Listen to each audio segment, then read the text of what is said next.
25 kita mulai. Baik.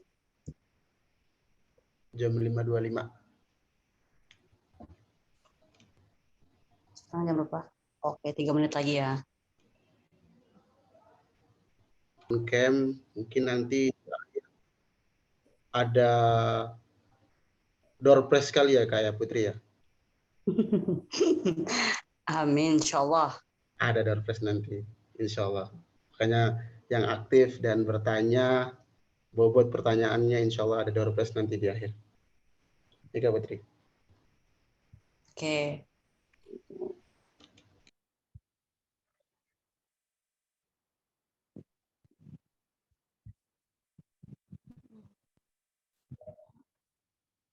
Sebelumnya ini ada ya, kita langsung mulai saja teman-teman. Assalamualaikum warahmatullahi wabarakatuh. Waalaikumsalam warahmatullahi wabarakatuh. Ya, good morning everybody. Warahmatullahi wabarakatuh. Ya, good morning everybody. Selamat pagi semuanya. Semoga diberikan rezeki yang lancar, diberkahi umurnya, dan puasanya lancar sampai berbuka nanti ya, insya Allah. Amin. Dikarenakan waktu yang sangat memungkinkan, yang setelah ini akan diisi oleh Kakak Putri ya, terkait Abu Bakar ya, salah satu khalifah kita ya, di masa zamannya Rasulullah As-Siddiq ya, Abu Bakar As-Siddiq, keutamaan hati seorang sahabat. Dan ini nanti disampaikan oleh Kak Putri ya. Untuk Kak Putri mungkin bisa langsung dimulai, waktu dan layar laptop ataupun handphone saya persilahkan. Bismillahirrahmanirrahim. Kedengaran jelas ya suara saya? Kedengaran Ya, Kak. kedengaran. Sebelumnya mohon maaf ya, ini ada 2 device. Laptopnya nggak bisa nyala kameranya. Jadi kalau di gini kayaknya nggak masuk ya. Nah, jadi saya pakai 2, yang satu untuk on kamera, yang satu untuk share PowerPoint. Oke, yang terhormat Bunda Zamimar selaku Koordinator Pembina Santriwati Asrama UHAMKA. Yang terhormat Pembina Asrama. Kemudian di sini ada Bang Ruslan.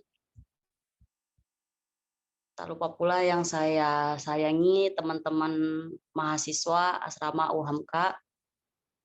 Puji syukur kehadirat Allah Subhanahu wa taala yang telah memberikan rahmat dan hidayahnya kepada kita semua sehingga kita dapat berkumpul di via Zoom ini ya. Sudah hari keberapa puasa nih? 11 ya kalau nggak salah ya. Sudah hari ke-11 bukan? Kalau saya salah silakan dikoreksi.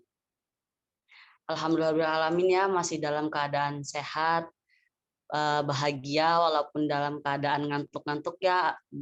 Di jam 5:30 ini masih menyempatkan diri untuk join bareng, untuk belajar bareng, karena kegiatan ini sudah mulai dari awal ya, sudah mulai dari awal kegiatan puasa, yaitu yang disampaikan yang pertama itu adalah Pak Irwan, terus sampai sekarang nanti juga sampai menjelang Ramadan nanti. Baik, teman-teman. Tadi saya udah salam belum ya? Belum ya sepertinya ya. Bismillahirrahmanirrahim. Assalamualaikum warahmatullahi wabarakatuh. Waalaikumsalam warahmatullahi wabarakatuh. Oke. Oh ya, di sini juga ada salah satu murid saya ya. Rasanya beda ya kalau misalnya di dalam sekolah sama di luar sekolah, jadi agak beda gitu ya. Kalau di sekolah saya ngajarnya matematika. Kalau di sini agak malu gitu ngelihatnya ada murid sendiri yang masuk, Masya Allah. Berarti kita di sini sama-sama mau belajar ya. Terima kasih. Sekali lagi terima kasih yang sudah mau join. Baik, langsung saja ya. Di sini saya sebelum kita mengetahui siapa itu Abu Bakar, apa saja yang dilakukannya selama di dunia ini, kenapa beliau itu sebagai sahabat yang paling mulia, sangat disayangi oleh Rasul, kemudian beliaunya juga, maksudnya Abu Bakarnya juga sayang kepada Rasul, bahkan Rasul itu tuh menyampaikan ya, orang yang paling dia sayangi adalah Abu Bakar setelah Khadijah gitu. Di kalangan laki-laki itu adalah Abu Bakar yang paling disayangi. Dan di sini saya sebagai pembuka setelah kepemimpinan Nabi Muhammad. Jadi sebelum-sebelumnya itu tentang Nabi, ada Nabi Adam, Nabi Ibrahim, Nabi Muhammad, dan lain-lain. Nah, kemudian saya sebagai pembuka khalifah pertama setelah Nabi Muhammad, yaitu Abu Bakar As-Siddiq radhiyallahu anhu. Oke, sebentar. Nah, sebelum masuk ke inti lagi, saya ingin menjelaskan sedikit beberapa poin ya. Islam itu bersatu. Persatuan itu dalam bentuk kepemimpinan, yaitu khilafah. Maka sebelum Nabi Muhammad meninggal, itu Nabi Muhammad berpesan, fa innahu la nabiyya ba'di. Artinya tidak ada lagi nabi setelahku. Artinya sudah tidak ada lagi orang yang bertindak sebagai pembawa risalah. Sudah tidak ada lagi orang yang bertindak sebagai pembawa mukjizat. Akan tetapi kepemimpinan itu akan terus mengalir. Kalau Nabi Muhammad mengisyaratkan itu fasatakunu khulafa. Akan banyak khalifah-khalifah setelah aku. Bahkan Nabi Muhammad itu menambahkan dalam jumlah yang banyak itu khalifah-khalifahnya nanti. Nah, artinya di sini khalifah-khalifah ini akan menggantikan peran Nabi Muhammad. Apa yang diganti? Jadi yang diganti itu bukan menggantikan sebagai nabi, bukan menggantikan sebagai rasul, tapi menggantikan kepemimpinan atau pemimpin dalam keduniaan. Bukan hanya memimpin sholat, tetapi memberantas orang-orang yang nggak mau bayar zakat. Itu Abu Bakar ya. Abu Bakar nggak mau memberantas orang-orang yang nggak mau bayar zakat. Kemudian Abu Bakar menjadikan Usama bin Zaid sebagai pemimpin untuk diberangkatkan ke Baitul Maqdis, memberangkatkan pasukan perang juga. Itulah yang dilakukan oleh Abu Bakar, dan masih banyak lagi di slide-slide sebelum sesudah ini gitu. Baik, lanjut. Nah, sebelumnya kita intermezzo dulu atau opening ya. Di sini Abu Bakar itu adalah sang pembenar. Pengorbanannya luar biasa. Ada cerita-cerita yang Masya Allah, sampai beliau itu tuh rela babak belur ya, dari sampai dikatakan dalam salah satu hadisnya itu mata dan hidungnya tuh sudah nggak kelihatan saking berlumuran darah. Waktu itu Nabi Muhammad lagi mau diserang ya, tapi di situ beliau dengan sigap gitu membela. Nggak ada yang berani kecuali Abu Bakar. Pengorbanannya itu luar biasa. Seorang pemimpin berumur sampai 63 tahun, miliarder Mekah juga, beliau ini punya anak banyak, memiliki istri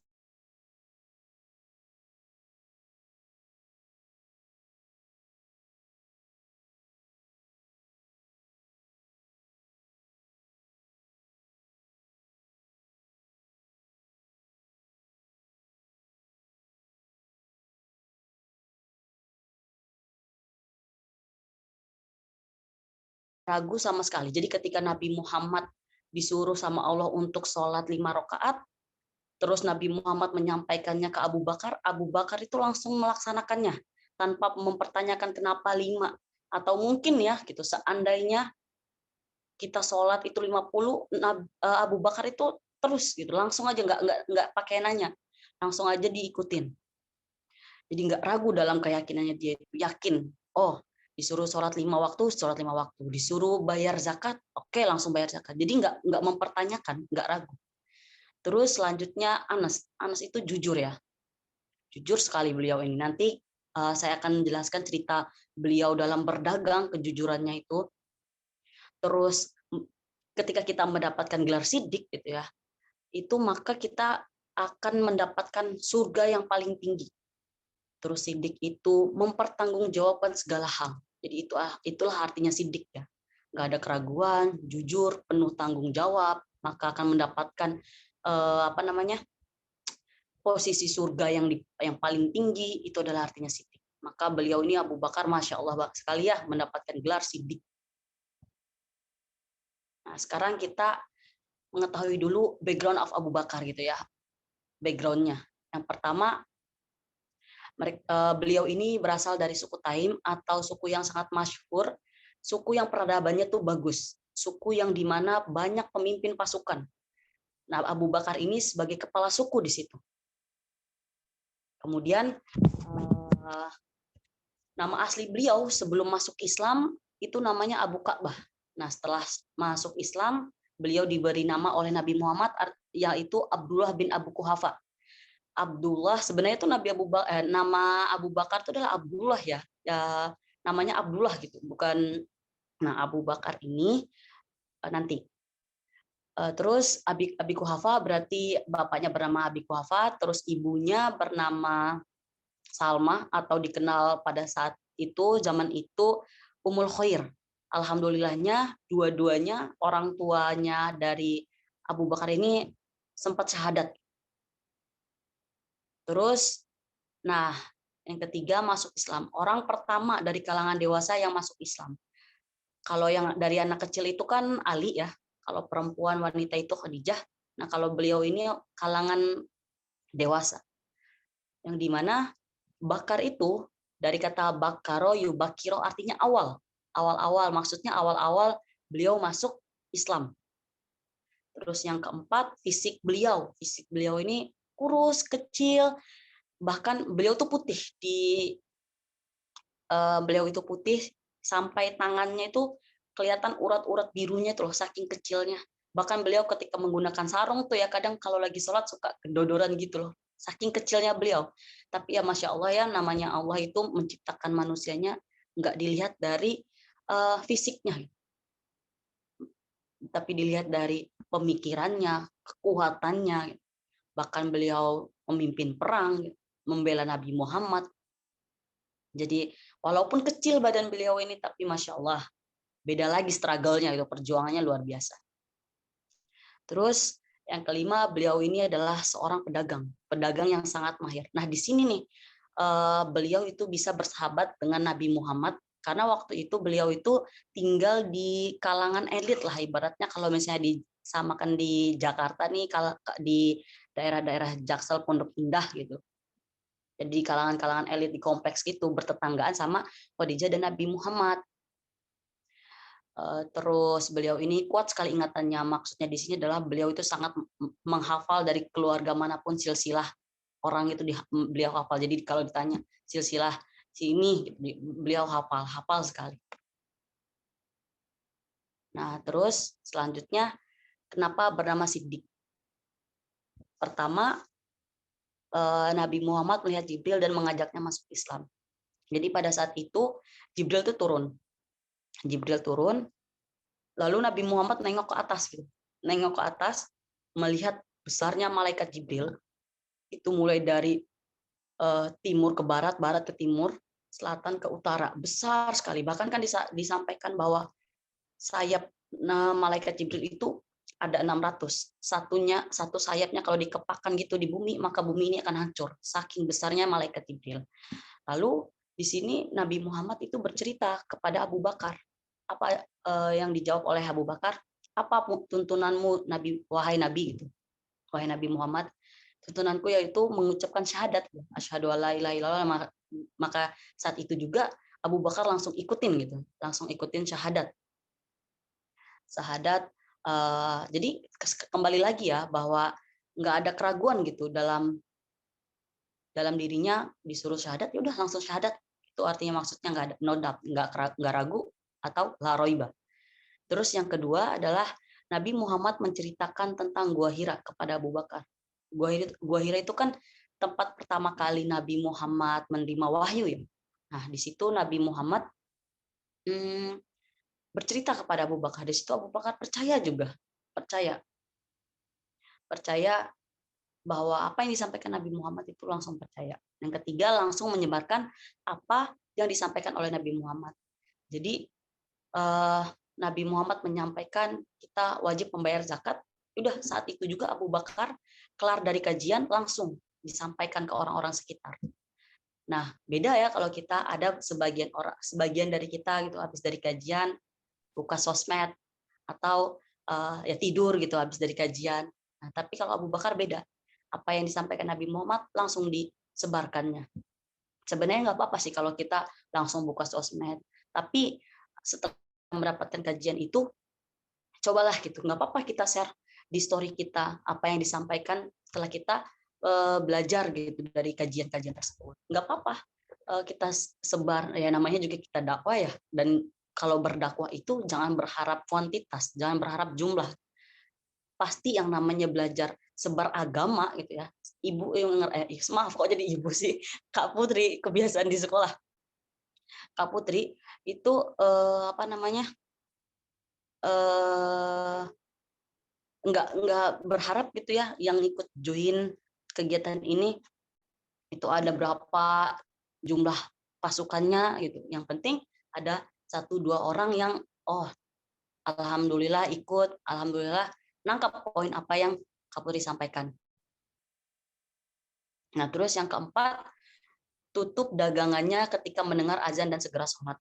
Jadi waktu itu ketika banyak sekali pembeli ya, rame-ramenya, terus ada azan nih, di situ Abu Bakar langsung tutup dagangannya. Tutup, langsung mendirikan sholat. Jadi ketika ada, itu bagusnya Abu Bakar ketika beliau ini berdagang ya. Jadi mau seramai apapun jualannya, terus pembelinya datang, tapi beliau itu ketika mendengar azan langsung tutup. Itulah kenapa beliau ini 4 poin ya, kenapa beliau itu bernama Siddiq. Nah, ini keutamaan Abu Bakar. Yang pertama, orang paling tulus dan paling dicintai oleh Nabi Muhammad SAW. Tadi ya yang saya sampaikan di awal bahwa beliau itu sangat mencintai Nabi Muhammad dan Nabi Muhammad sangat mencintai Abu Bakar. Bahkan ada waktu itu salah satu orang gitu ya, kan kalau Nabi Muhammad bersosialisasi itu semuanya dianggap sama, semua dianggap sama-sama sahabat, semua dianggap teman. Bahkan ada orang yang merasa kalau bahasa sekarang itu kegeeran gitu. Jadi beliau ini nanya, orang ini nanya, Nabi Muhammad, siapa yang orang-orang yang paling engkau sayangi? Terus dijawab sama Nabi Muhammad, Khadijah gitu. Nah, terus ditanya lagi, tidak Nabi Muhammad, maksud saya di kalangan laki-laki. Lalu Nabi Muhammad menjawab Abu Bakar. Jadi dikira dia gitu yang paling disayangin. Padahal Nabi Muhammad itu sayangnya sangat sayang kepada Abu Bakar, dan memang cara bersosialisasi Nabi Muhammad itu sama gitu. Sama, semuanya dianggap sahabat, semuanya dianggap teman, friendly ya. Kalau bahasa zaman sekarang itu friendly. Terus selanjutnya Abu Bakar dan Umar memiliki derajat paling tinggi di surga. Terus sebuah hadis meriwayatkan bahwa barang siapa yang ingin penglihatan dan pendengarannya benar, maka ikuti Abu Bakar dan Umar. Jadi kalau mau benar nih ya pendengaran kita, penglihatan kita, ikuti Abu Bakar dan Umar. Terus yang ketiga, beliau di akhirat tanpa dihisab dan sudah menunggu bersama Nabi Muhammad SAW di Uhud. Jadi nanti itu Abu Bakar tuh nggak dihisab. Jadi beliau tuh sudah berdiri bersampingan sama Nabi Muhammad, gitu, menantikan kaum-kaumnya datang. Jadi Masya Allah nggak perlu dihisab, berdiri bareng Nabi Muhammad, terus melihat kaum-kaumnya gitu. Karena Abu Bakar itu terkenal dengan sangat sayang dengan kaumnya ya. Kalau Umar itu beliau sangat memperjuangkan Islam ya, tapi kalau Abu Bakar itu sangat sayang sama kaum-kaumnya. Terus yaitu dari orang yang dipanggil dari semua 8 pintu surga. Kita kan kalau mau masuk surga itu ada 8 pintu ya. Ada 8 pintu. Ada sholat, ada sedekah, ada puasa. Nah, beliau ini tanya gitu kepada Nabi Muhammad. Pada Nabi Muhammad, kira-kira ada nggak ya Nabi Muhammad orang yang masuk dari segala kalangan gitu, segala pintu, 8 pintu. Maka Nabi Muhammad menjawab, itu ada engkau ya Abu Bakar. Jawab itu sama Nabi Muhammad. Oke, nah sekarang is Abu Bakar doing a mistake? Apakah Abu Bakar itu pernah melakukan kesalahan, sebuah kesalahan? Pernah. Namanya manusia, Nabi Muhammad juga melakukan kesalahan, pernah. Abu Bakar pernah melakukan kesalahan. Apa kesalahannya? Jadi ketika itu waktu itu Abu Bakar sedang berdua gitu sama sama Umar. Terus Abu Bakar menyampaikan beberapa kalimat, satu kalimat yang dimana itu menyinggung hati Umar, itu sangat berlebihan. Nah saat itu Abu Bakar langsung minta maaf. Bedanya ya Abu Bakar itu kenapa mendapatkan sidik itu langsung minta maaf dan tidak melakukannya lagi. Bahkan Abu Bakar, nah di situ Umar tuh nggak mau, kayak enggan gitu menerima maafnya Abu Bakar. Akhirnya Abu Bakar cerita ke Nabi Muhammad, eh, wahai Nabi Muhammad, terus Abu Bakar menceritakan bahwa saya menyampaikan beberapa kalimat yang dimana kalimat itu menyinggung hati Umar. Tapi di situ Umar nggak mau memaafkan saya gitu ibaratnya. Nah maka di situ Nabi Muhammad jawab, udah nggak apa-apa, kesalahan kamu itu akan diampuni. Nah tapi di situ jadinya Nabi Muhammad itu kayak agak sedikit kesel sama Umar. Kenapa sih padahal Abu Bakar sudah meminta maafnya gitu. Nah di situ akhirnya Umar ngerasa bersalah.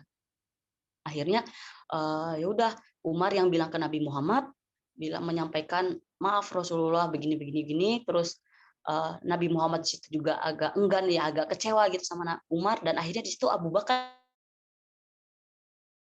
nggak apa-apa Nabi Muhammad, di situ saya yang salah, maka saya yang harus minta maaf. Disitulah dimana keutamaan hati seorang sahabat ya, mulia sekali beliau itu tuh. Nah terus infak Abu Bakar di jalan Allah Subhanahu Wa Taala. Sini berapapun yang dibutuhkan oleh umat, maka Abu Bakar selalu memberikannya. Di sini ada perbedaan pendapat terkait harta Abu Bakar yang mengeluarkan seluruh hartanya atau tidak, dan Umar mencoba menyainginya, tapi kebaikan Abu Bakar selalu paling depan. Baik, maksudnya di sini, jadi ada dua pendapat ya, di mana Abu Bakar itu hadis yang pertama itu menyampaikan bahwa Abu Bakar memberikan seluruh hartanya, tapi ternyata setelah meninggal gitu ya, Abu Bakar ternyata masih ada harta-hartanya, masih ada kebun-kebunnya. Nah, tapi ada juga yang menyampaikan bahwa maksudnya seluruh harta, jadi misalnya ada yang minta nih, gitu, ada umat gitu ya, yang minta sedekah gitu, saat dibutuhkan 100 juta, di situ saat itu juga Abu Bakar ada, langsung mengeluarkan 100 juta. Terus keesokannya lagi, di saat beliau orang-orang membutuhkan 10 juta, beliau mengeluarkan saat itu juga 10 juta. Jadi ada dua hadis gitu yang menyampaikan seperti itu. Ada yang mengatakan ya benar-benar seluruh hartanya dikeluarkan, tapi pas meninggal juga Abu Bakar masih ada kebun-kebunnya, masih ada hartanya. Nah, di sini Umar mencoba menyainginya, tapi kebaikan Abu Bakar selalu paling depan. Jadi waktu itu Umar itu datang ke Nabi Muhammad membawa setengah hartanya. Lalu Umar mengatakan gitu, wahai Nabi Muhammad, adakah lagi orang yang membawa seluruh hartanya? Ya, yaitu Abu Bakar membawa seluruh hartanya. Dan jadi kebaikannya Abu Bakar, beliau itu memberikan sedekah, infak, itu nggak ada yang bisa menyainginya, nggak ada.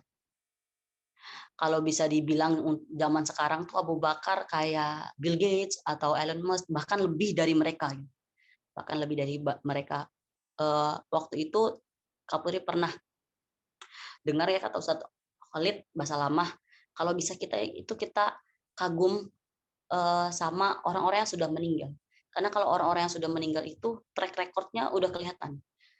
Boleh kita kagum sama yang sekarang, tapi yang sekarang itu karena mereka ini masih hidup, nggak ada yang tahu fitnah di belakangnya nanti itu seperti apa.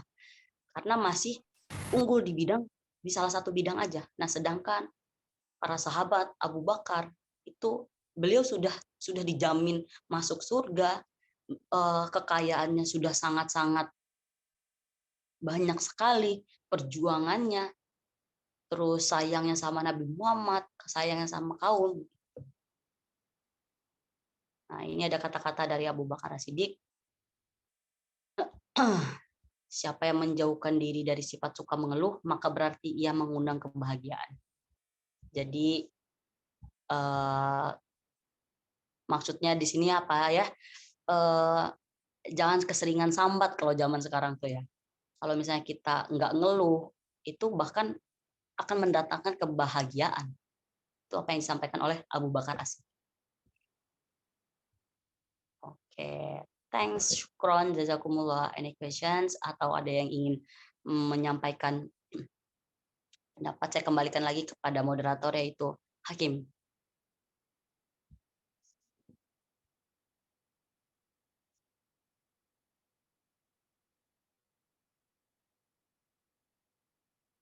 Mana nih? Kak Hakim, Bang Hakim.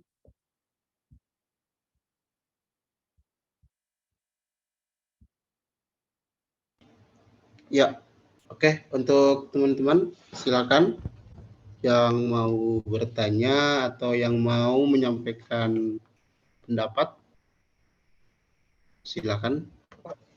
Oke, di sini ada 3 penanya. Oke, bisa langsung on cam.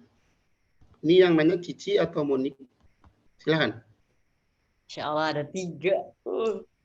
Oke, yang lagi raise hand dipertahankan raise hand-nya dulu ya, jangan dulu diturunkan. Silakan Cici atau Monik. Baik, terima kasih Bang Hakim. Izin bertanya, Kak Putri, saya Cici. Ya. Terkait ini ya Kak, kan katanya dari penamaan gelar Abu Bakar As-Siddiq ya, berarti As-Siddiq itu benar dan itu dari kejadian dia membenarkan kejadian Isra Mi'raj Nabi Muhammad gitu. Nah, mengapa ingin bertanya gitu ya Kak, mengapa Abu Bakar bisa mengiyakan gitu bahwa Masjidil Aqsa itu seperti itu? Mungkin izin bertanya seperti itu. Oke, terima kasih Cici. Langsung dijawab aja kali ya nih, Hakim. Biar nggak lupa. Enaknya gimana Kak Putri? Langsung dijawab apa ditampung dulu? Langsung dijawab aja biar nggak lupa. Oke, boleh. Silakan. Oke, terima kasih ya Cici untuk menyampaikan. Ya, karena kembali lagi ya, beliau tuh yakin, Abu Bakar itu sangat yakin sama Nabi Muhammad. Bahkan waktu itu Nabi Muhammad itu udah diolok-olok ya sama orang-orang, sama kaum Quraisy, Abu Jahal tuh, sama pasukannya itu dibilang orang gila. Jadi beliau itu menceritakan Isra Mi'raj itu dibilang orang gila. Terus Abu Bakar tiba-tiba datang sampai menyampaikan, ini di depan aku ini temboknya berwarna putih. Ketika Nabi Muhammad mengatakan itu temboknya warna hitam, maka aku akan merubah penglihatanku, maka itu temboknya warna hitam. Saking yakinnya gitu. Beliau yakin sekali, kembali lagi ya ke dalam hatinya itu, ya gimana sih kalau orang yakin gitu ya. Kalau orang yakin mau dia bohong mau apa gitu, tapi nggak mungkin ya Nabi Muhammad bohong gitu. Beliau tuh sangat percaya gitu sama Nabi Muhammad. Jadi beliau kembali lagi yakin, dalam hati itu yakin, nggak ada ragu. Itu Cik. Oke, sip. Cici, bagaimana? Gimana? Sudah cukup ya? Ya, berarti Kak sebelum itu Abu Bakar itu pernah gitu ke Masjidil Aqsa sebelum Nabi Muhammad atau belum? Oh nggak pernah, belum pernah. Bahkan beliau tuh belum pernah. Terus diceritakan oleh Nabi Muhammad, dia percaya, beliau itu percaya. Terima kasih Kak Putri. Ya. Oke, kita langsung ke pertanyaan yang kedua. Dede Fadli, silakan.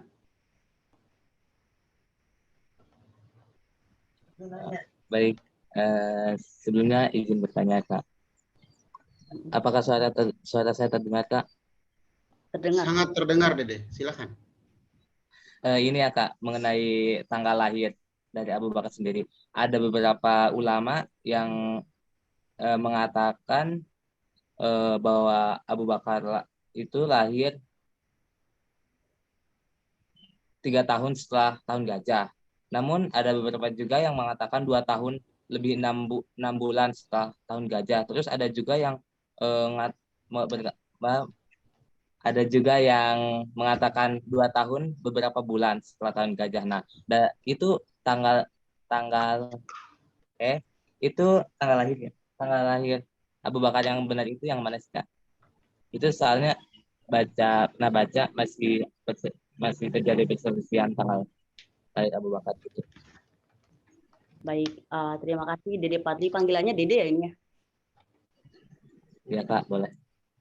Oke, oke Dede. Sebenarnya masalah ada yang menyampaikan seperti ini, seperti itu tergantung kita. Kalau yang Kapuri tahu juga 2 tahun beberapa bulan setelah tahun gajah, terus tahunnya itu 572 Masehi. Kenapa? Kembali lagi karena ada juga hadis yang contoh nih, hadis yang menyampaikan bahwa Nabi Muhammad punya istri 9. Ada juga yang menyatakan yang 13, ada 13. Jadi kembali lagi menurut keyakinan kita aja. Cuman Kapuri menyampaikan seringnya itu 2 tahun beberapa bulan setelah tahun gajah. Tahu tahun 572 sebelum Masehi gitu. Jadi yang penting apa? Yang penting kita tahu gitu. Oh, kita tahu nih pengetahuan kita bahwa Abu Bakar disampaikan bahwa lahir tahun segini segini gitu. Jadi nggak masalah gitu. Bahkan kan yang kembali lagi Kapuri sampaikan tadi bahwa Nabi Muhammad juga ada yang bilang punya istri 9, ada yang bilang punya istri 13. It's okay, nggak masalah. Yang penting kita yakin ya sama Islam itu sendiri, yakin sama Nabi Muhammad itu sendiri. Gitu. Ya. Oke. Dede Padli, bagaimana Dede Padli? Iya Kak, cukup. Terima kasih. Oke. Oke, the next question dari Hesti Mustari Hayum Sela. Ini yang menyampaikan siapa? Hayum. Baik, ini Hayum Kak yang mau bertanya. Oke, silakan. Hayum mau bertanya gini Kak, kan tadi kakaknya bilang bahwa tadi Abu Bakar bertanya kepada Muhammad pas kakak bilang di cerita malaikat Jibril bahwa apa tuntunannya ketika Nabi Muhammad masuk Islam, dan Nabi Muhammad itu menjawab kalimat syahadat. Dan di kalimat syahadat itu tersendiri kan juga ada Nabi Muhammad, nama Nabi Muhammadnya juga. Apakah Nabi Muhammad juga menyebutkan namanya sendiri di kalimat syahadat tersebut? Iya, iya dong. Masa pas zaman Nabi Muhammad nggak ada asyhadu, nggak ada Nabi Muhammadnya? Iya dong, menyebutkan Nabi Muhammad. Gini Kak, maksudnya itu ketika nih Nabi Muhammad berbicara kepada Abu Bakar kalimat syahadat, apakah kalimat syahadat tersendiri bahwa Nabi Muhammad itu mengatakan bahwa dirinya itu ada, gitu Kak? Gimana? Iya.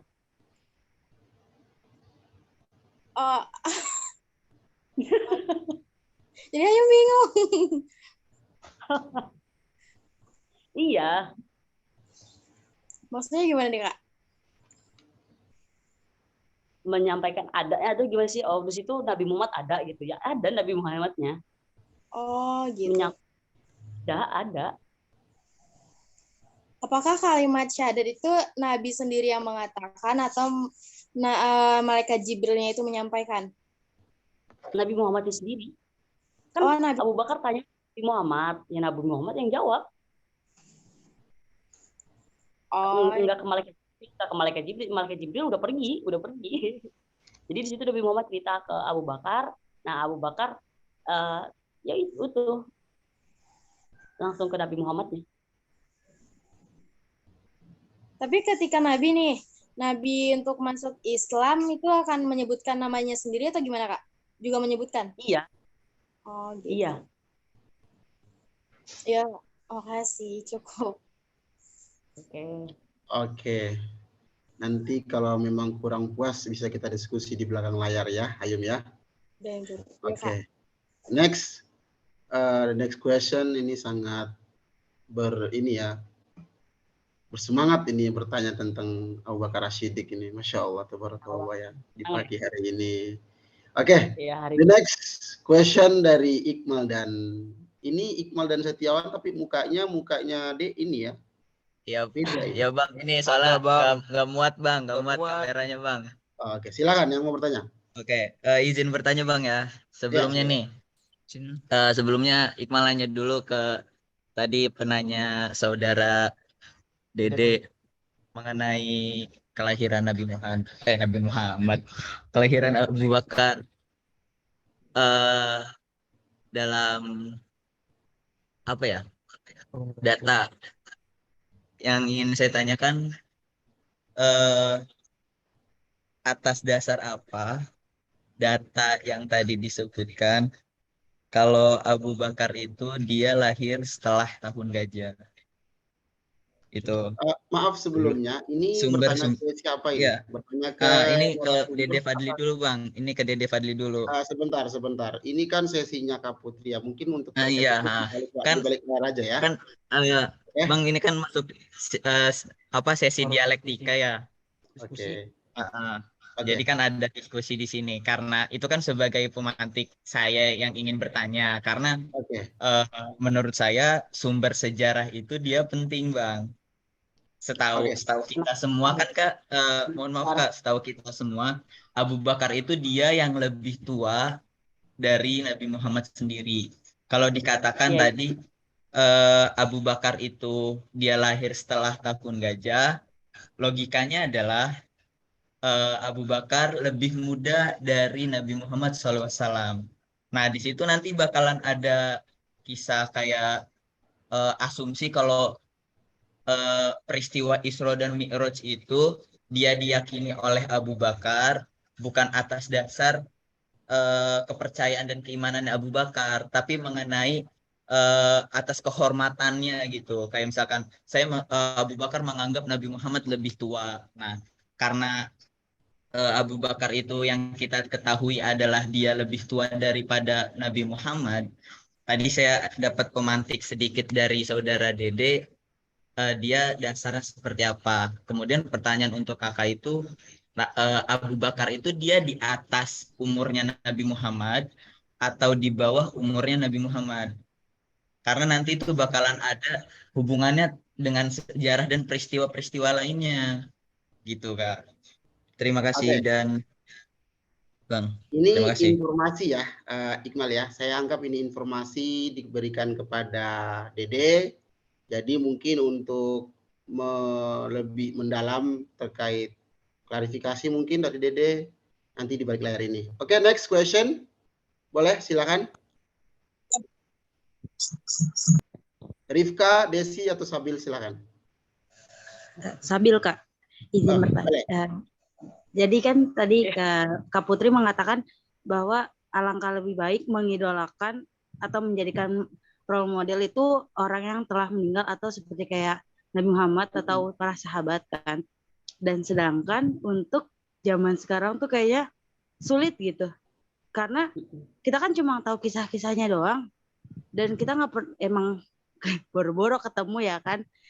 Kita aja belum lahir. Terus pertanyaan itu bagaimana cara biar kita makin cinta gitu. Jadi bukan hanya kita menjadikan role model kita tuh kalau sekarang kan zamannya kayak K-popers atau artis-artis lain ya kan. Jadi bagaimana tuh biar anak muda sekarang itu dapat menanamkan kecintanya itu kepada ini yang kayak sahabat Nabi atau Nabi Muhammad itu sendiri gitu kan. Pertanyaannya. Terima kasih. Oke, terima kasih. Sabil yang tanya ya? Iya, Kak. Oke, kembali lagi ya. Tuh. Ya benar ya apa yang disampaikan, gimana biar kita suka gitu. Sedangkan yang zaman sekarang dipopulernya K-pop lah atau dari barat lah itu film-film itu gimana. Kembali lagi ya. Budayakanlah itu baca. Kita harus harus suka sama bacaan. Kayak misalnya Abu Bakar, Utsman, Umar, itu kan banyak ya yang mencetak buku tentang biografi tentang itu banyak sekali. Di YouTube itu banyak. Beberapa informasi yang Kak Putri sampaikan ini tuh nonton dari YouTube juga, dari Ustadz Khalid, Ustadz Felix, terus di buku juga gitu, beberapa artikel. Jadi budayakan kita suka baca dulu gitu. Kita suka baca dan apa yang disampaikan oleh ustadz-ustadz atau siapapun itu ya itu kita harus curious gitu atau kita harus mempertanyakan, wondering gitu. Ini benar nggak? Terus kita cari tahu sendiri. Karena kalau misalnya sebenarnya tuh cerita-cerita sejarah itu tuh kan seru sebenarnya gitu. Kalau misalnya kita suka baca, terus kita nonton sesekali lah nonton YouTube-nya yang ibaratnya berbaur-baur Islami, berbaur-baur religion. Gitu. Jadi ya it's okay, nggak apa-apa. Jadi budayakan, misalnya sehari targetnya nonton sejam dulu atau sehari targetnya baca 3 lembar tentang Abu Bakar, beli bukunya, kita sisihkan uang jajan kita gitu. Kembali lagi ke diri kita sendiri. Yang paling utama budayakan baca. Baik, Oke. terima kasih Kak. Sabil bagaimana? Cukup ya? Oke, cukup. Mungkin Bunda ingin menambahkan atau ada kesalahan dari saya, boleh banget untuk pembina lainnya gitu ya, untuk mengoreksi, karena ini juga. Oke, mungkin ada lagi yang mau bertanya dari santri dan santriwati. Silakan. Mengenai pertanyaan Iqmal seperti apa, Bang? Ya, itu tadi pertanyaan apa, informasi? Pertanyaan, Bang. Oke, Mengenai pertanyaan bisa pertama diulangi. data dari Dede yang mengatakan kalau Abu Bakar dia lahir dua tahun setelah ini ya, apa, perang gajah ya, iya pokoknya itu. Terus kalau dia tahun gajah itu maksudnya. Terus kalau Kak Putri, ya saya ingin menegaskan lagi gitu. Itu sebenarnya Abu Bakar itu dia usianya di atas Nabi Muhammad atau di bawahnya Nabi Muhammad gitu. Oke. Pertanyaan yang di terakhir ya. Statement terakhir Kak Putri, silakan. Oke. 2 tahun setelah Nabi Muhammad deh kayaknya ya. Atau siapa tadi yang nanya? Iqbal tahu deh jawabannya. Enggak, tadi kan Dede Fadli kan dia mengatakan ada datanya kan. Cuman yang saya lebih tanyakan lagi, dia sumbernya dari mana gitu. Kayaknya salah Karena kan sebut ini deh. kan perspektif bagus nih, perspektif baru. Kalau misalkan Abu Bakar dia lahir setelah tahun gajah lah. Itu yang pertama saya ingin tanyakan ke Dede Fadli. Yang kedua ingin saya tanyakan kepada Kak Putri. Itu Abu Bakar itu sebenarnya ia lahir di atas usianya Nabi Muhammad atau di bawah usianya Nabi Muhammad? Gitu, Kak. Terima kasih, Kak. Oke. Kak, maaf boleh izin saya jawab dulu pertanyaan Iqbal? Ya, silakan, Dede. Ya, Jadi silakan, Bung. tadi saya mencari ya, sebenarnya saya bukan tahu sih, kayak pernah dengar bahwa ada perdebatan gitu. Terus tentang kelahiran Abu Bakar. Terus saya cari-cari, nah di sini ada sumber. Saya sumber dari ini kan lagi ini. Saya bentar baca dulu, Kak. Bersumber dari yang dibuat oleh Hermanto dari Universitas UIN Syarif Hidayatullah Jakarta. Di sini deskripsinya ada di halaman, saya lihat deskripsi dia di halaman berapa ya? Bentar.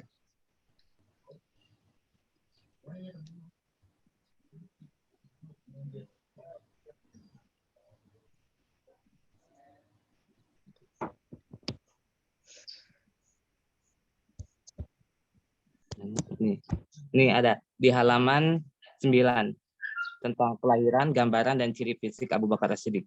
Kalau Iqmal pengen tahu lebih jelas atau dibaca sumbernya, bisa saya kirim filenya. Mungkin itu, Iqmal. Oke, mantap. Sangat singkat, jelas, dan Oke, padat. terima kasih atas Bung Dede Fadli yang telah menjelaskan sumbernya. Berarti dia sumbernya dari UIN ya? Iya, hasil skripsian. Oh, sip. Berarti. Terima kasih kalau dari UIN mah. Oke, the next question ada lagi teman-teman santri dan santriwati Dormitory Hamka. Ada lagi pertanyaan, ini question, teman-teman. Oke, tidak ada pertanyaan. Di sini Kak Putri ada question, ada dari question box ya Kak Putri ya. Masya Allah, question box. Ini bertanya tentang kenapa pada zamannya Abu Bakar As-Siddiq ini banyak sekali yang murtad. Nah, itu pertanyaannya. Silakan, Kak Putri. Kenapa Masya Allah, sih? dari siapa? Enggak tahu ini. Dari siapa? Apa nama dari question box ini. Masya Allah ini. Ya, silakan. Berat ya, apa namanya? Pertanyaannya. Jujur sebenarnya belum sampai ke dalam situ ya. Kenapa banyak yang murtad pada zamannya Abu Bakar? Karena tapi saya coba menjawab ya kenapa. Jadi kenapa banyak yang murtad? Kembali lagi ya, waktu zaman Nabi Muhammad kan lagi zaman-zamannya bagus ya Islam itu. Nah, ketika Nabi Muhammad sudah tidak ada, karena nggak ada sosok Nabi Muhammad, maka sedikit demi sedikit lunturlah keyakinannya akan Islam. Begitu sih. Oke. Berarti memang banyak sekali yang goyah imannya ya, Kak ya? Banyak yang goyah iman karena itu Nabi Muhammad sudah meninggal gitu kan. Oke. Oke, terima kasih. Semoga terjawab untuk question box-nya dan yang mengirim question box-nya hadir di pertemuan kita kali ini. Oke, ini ada yang raise hand, mungkin boleh bisa langsung bertanya. Ini Titi, Salsabila, apa Aliana? Silakan. Assalamualaikum warahmatullahi wabarakatuh. Waalaikumsalam warahmatullahi wabarakatuh. Ya, tafadhol. Saya Salsabila ingin bertanya, saat Abu Bakar mulai membukukan Al-Quran atau disebut kodifikasi Al-Quran lah pada saat itu, bagaimana sih beliau tahu bahwa apa yang dikumpulkan itu benar-benar valid dan benar-benar sesuai dengan apa yang Rasulullah sampaikan gitu, ayat-ayatnya maksudnya. Karena pada saat itu pas kodifikasi itu Rasulullah posisinya udah meninggal gitu. Gimana? Terima kasih. Oke. Terima kasih pertanyaannya ya. Kalau Al-Quran itu kan terakhirnya itu benar-benar terakhir tuh di sempurna itu di zaman Utsman ya.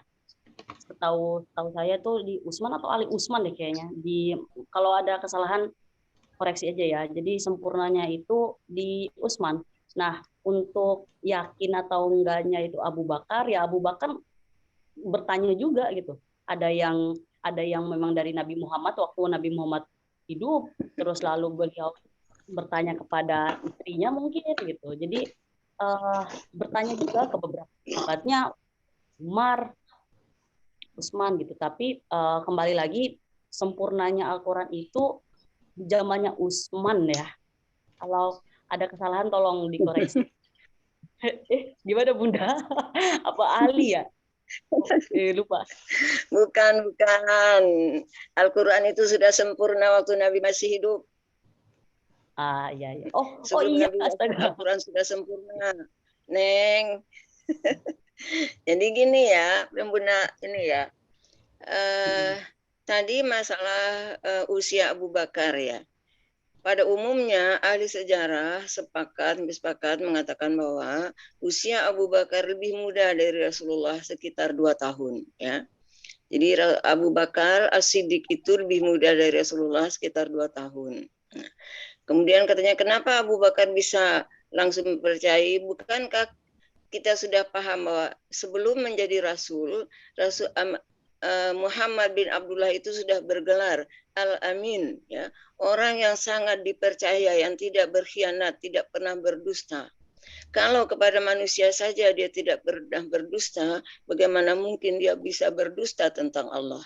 Ya, itu logikanya. Karena itu Abu Bakar langsung percaya 100%, tidak pernah ragu sedikit pun. Gitu ya. Jadi bukan karena menghormati usia Rasulullah yang lebih tua, bukan, tapi karena memang sifat Rasulullah, dan Abu Bakar ini sudah berteman lama dengan Rasulullah. Bukan karena hanya mendengar dakwah saja, tapi sudah berteman lama dengan Rasulullah.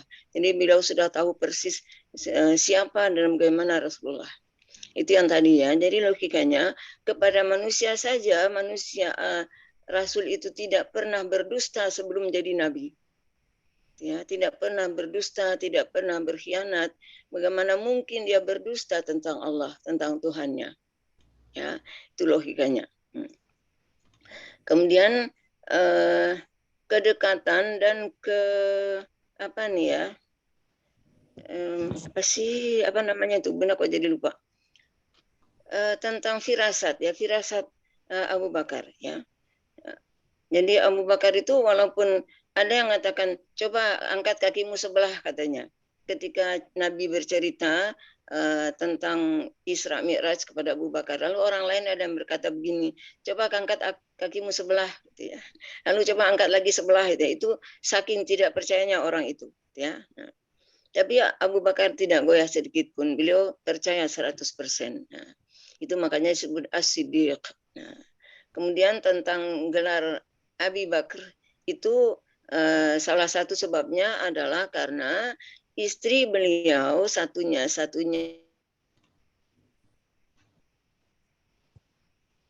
ya sinyal kayaknya, sinyal Bunda. Ternyata sinyal ya. Iya. Oke, ditunggu sejenak teman-teman. Mungkin di sini ada yang lagi mau bertanya, teman-teman, silakan. Alhamdulillah hidup ya diskusi kita. Masya Allah, tabarakallah. Bang, maaf. Jadi pertanyaan saya udah dijawab apa belum ya? Yang mana orang ini? Kok nggak ada yang ini? Salsabila. Iya, Salsabila. Mana? Mukanya nggak kelihatan. Oh iya. Tadi gimana ya? Tadi dibantu sama Bunda ya. Tadi dibantu sama Bunda, Iya. cuman Bundanya lagi log out dari Zoom ya. Gitu. Tadi suara Bunda kedengaran ya? Terdengar. Nah, itu. Tapi menurut saya jawabannya masih kurang gitu loh, Bang. Iya, ini tadi terlempar ini tadi barusan ya. Masya Allah, terlempar Bunda. Ya. Oke, Ya, silakan. tentang kesempurnaan Al-Qur'an ya. Al-Qur'an itu sudah sempurna turun 30 jilid 30 juz jilid lagi 30 juz sebelum Rasulullah wafat. Kemudian bagaimana Abu Bakar bisa yakin tentang kebenaran Al-Qur'an? Bukankah Rasulullah selalu memerintahkan sahabat untuk menuliskan setiap kali wahyu turun?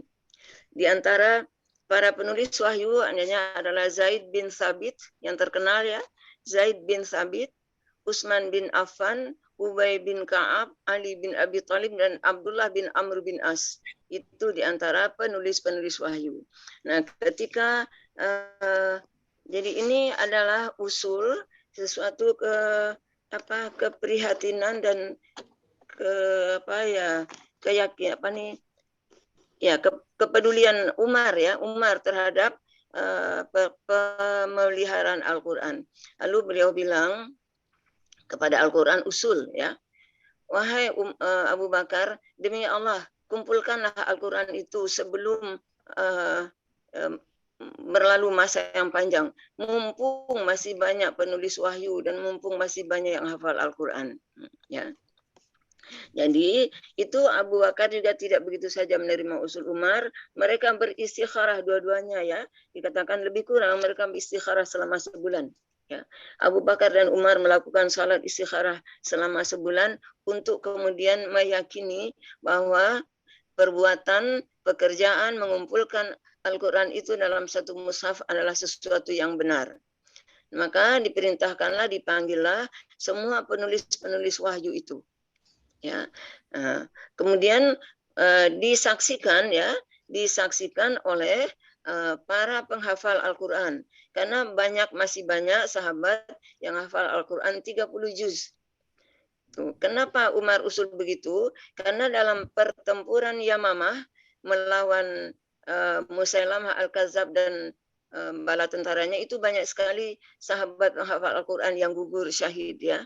Maka Umar khawatir sekali kalau semua banyak lagi sahabat yang gugur, bagaimana Al-Quran, bagaimana umat Islam nanti gitu ya. Nah, maka dikumpulkanlah para penulis wahyu itu, dan setiap kali menulis mereka mempersaksikan bersama, disaksikan juga oleh sahabat-sahabat yang hafal Al-Quran 30 juz. Keempat khalifah Abu Bakar, Umar, Utsman, Ali itu adalah khalifah-khalifah yang hafal Al-Quran 30 juz.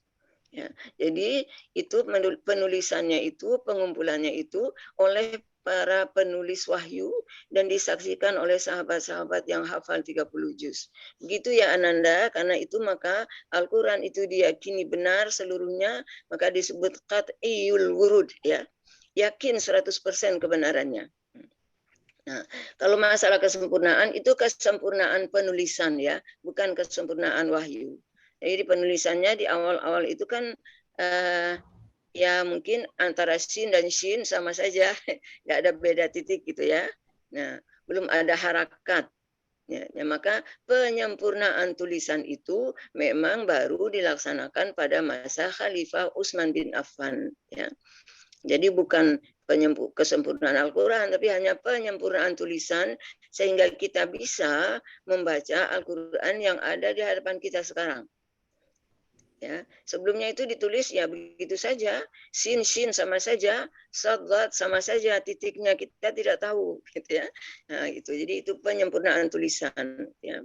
Terakhir sekali pemberian harkat, dhammah, kasrah dan lain-lain itu diberikan oleh seorang ahli bahasa yang bukan Abul Aswad Ad-Du'ali. Ya. Itu yang memberikan menyempurnakan lambang-lambang tulisan dhammah, kasrah dan lain-lainnya itu. Begitu Ananda ya. Terus apa lagi itu tadi yang belum? Oke. Bagaimana Salsa? Cukup? Baik, cukup. Makasih Bunda. Oke. Mungkin dari teman-teman yang lain sebelum kita. Oh iya. Kenapa kita harus sahabat yang sudah meninggal? Ya dari mana kita tahu? Baca ya. Baca bukunya. Ya. Dan kisah sejarah hidup Nabi Muhammad SAW, tulisan Husain Haikal ya, itu lengkap sekali. Bacalah itu. Baca juga banyak kisah-kisah sahabat. Bunda punya beberapa buku tentang sahabat ya. Ada di ini juga, ada Abu Bakar sendiri khusus, ada Umar khusus, ada Utsman khusus, ada Ali khusus. Baca ya kalau pengen tahu ya. Jangan cuma ngikutin TikTok, FB ya, gitu ya. Gitu aja ya. Jadi baca buku banyak sekali ya, buku-buku yang bercerita tentang sahabat Rasulullah ya. Nah, ada sahabat yang juga pada masanya di masa Khalifah Abu Bakar masih ya, itu seperti katanya seolah-olah kembali laut kembali terbelah untuk mempersilahkan kaum muslimin. Jadi pertama kali laut terbelah pada masa Nabi Musa untuk menyelamatkan Bani Israel dari kejaran Fir'aun. Tapi di masa Khalifah Abu Bakar ada seorang sahabat yang Bunda lupa namanya, tapi nanti bisa dicari. Seorang sahabat yang doanya dikabulkan oleh Allah. Dia harus menyeberangi selat yang menghubungkan Jazirah Arab dengan sebuah pulau yang di situ banyak orang murtad yang harus diperangi. Nah, ketika tidak ada kapal, tidak ada perahu untuk menyeberang, maka sahabat ini kemudian para pasukan muslimin meminta kepadanya, wahai ini berdoalah kepada Allah, bukankah doamu selalu dikabulkan oleh Allah? Maka dia berkata, dia berdoa, dia bilang, setelah aku selesai berdoa, ketika aku memberi komando maju, maka ikutilah aku. Jadi dia berdoa, kemudian dia mengucapkan selesai berdoa, lalu mereka berjalan dengan kuda menyeberangi laut. Jadi maka dikatakan seolah-olah laut kembali terbelah. Jadi mereka menyeberangi laut tanpa perahu, tapi dengan kuda. Itu adalah salah seorang sahabat Rasulullah. Itulah keutamaan mereka. Ya. Mereka sangat zuhud, mereka sangat dekat dengan Allah. Ya. Itu yang harus kita tiru. Bukan artis-artis barat-barat itu ya.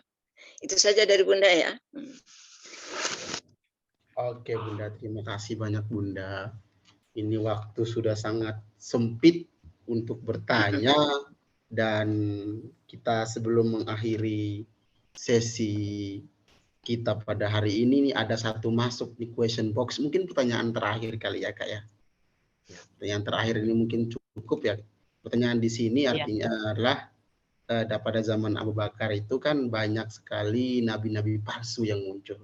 Nah itu bagaimana itu Abu Bakar untuk menghentikan apa yang dilakukan Abu Bakar untuk menghentikan adanya nabi-nabi palsu ini? Mungkin pernah dengar Al-Khazami ya kalau nggak salah. Ya silakan.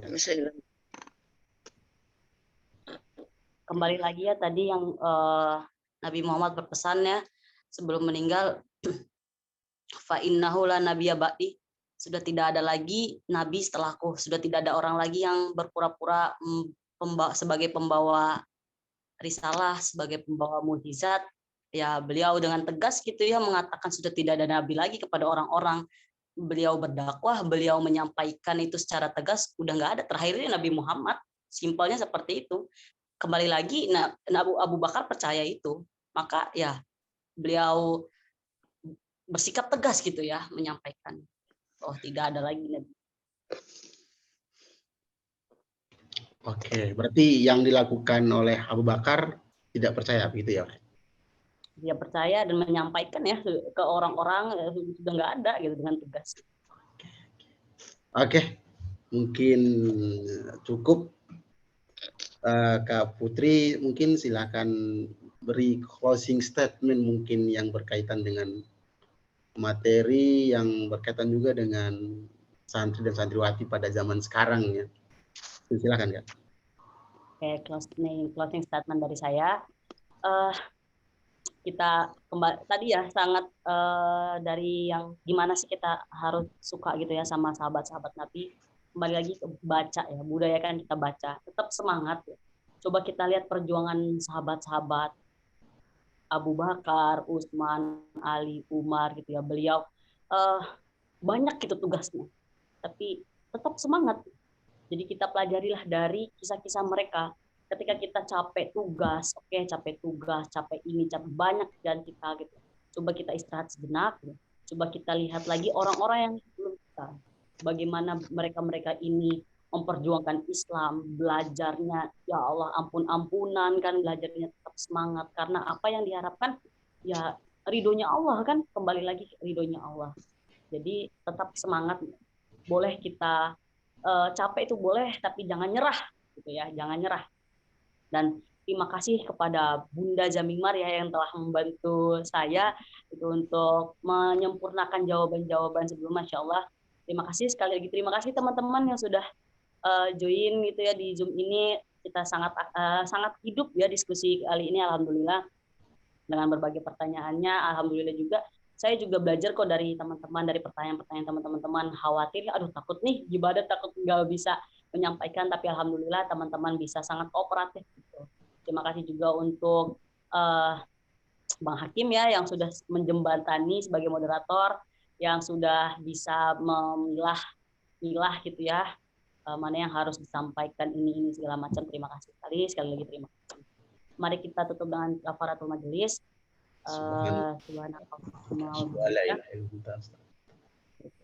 Billahi fisabilil haq, fastabiqul khairat. Wassalamualaikum warahmatullahi wabarakatuh. Waalaikumsalam. Oke teman-teman, terima kasih waktu dan kesempatannya. Semoga dilancarkan rezekinya, diberkahi umurnya, diberi kesehatan orang tuanya, dan sehat selalu. Ya.